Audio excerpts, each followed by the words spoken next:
جمیعت القریش حیدرآباد کے صدر کی حیثیت سے محمد عبدالرحمان عتیق نے منعقدہ انتخابات میں کامیابی حاصل کرتے ہوئے 3 سالہ میعاد کے لیے صدارت کے عہدے پر فائز ہو گئے۔ واضح رہے کہ جمیعت القریش حیدرآباد کے پریزیڈنشل الیکشن جنوری 2023 کا انعقاد عمل میں آیا تھا۔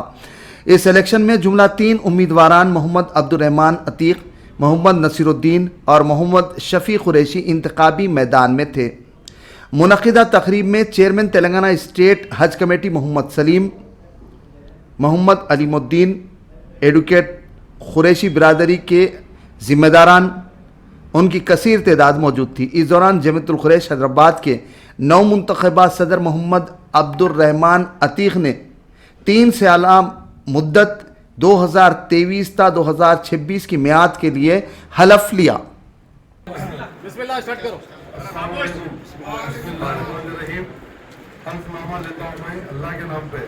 میں محمد عبدالرحمان عتیق ولد محمد عبدالغفور قریشی صاحب مرحوم اللہ کو حاضر ناظر رکھتے ہوئے جمیعت القریش حیدرآباد کے صدر کی حیثیت سے برائے میعاد 2003 تا 2023 تا 2026 کے لیے حلف لیتا ہوں اور پوری مطانعت کے ساتھ عہد کرتا ہوں کہ دستور ہند کے دائرے میں رہتے ہوئے پوری ایمانداری، غیر جانبداری اور یکسائی کے ساتھ بلا کسی خوف و جھجک برادران قریش کی فلاح اور بہبود، اصلاح معاشرہ کے متعلق مسائل حل کے لیے، ان کے جائز حقوق کے لیے، حوصلے کے لیے کام کروں گا اور جماعت کے مقاصد کی تکمیل کے سلسلے میں مجھے تجویز کردار فرض کی پابجائی کروں گا اور جماعت کے دستور کی حفاظت کروں گا اور میں اپنے فرائض منصوبی ادائیگی میں کوئی کوتاہی نہیں کروں گا انشاءاللہ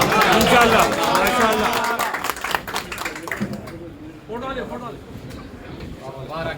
ارے پہلے کمیٹی کے ساتھ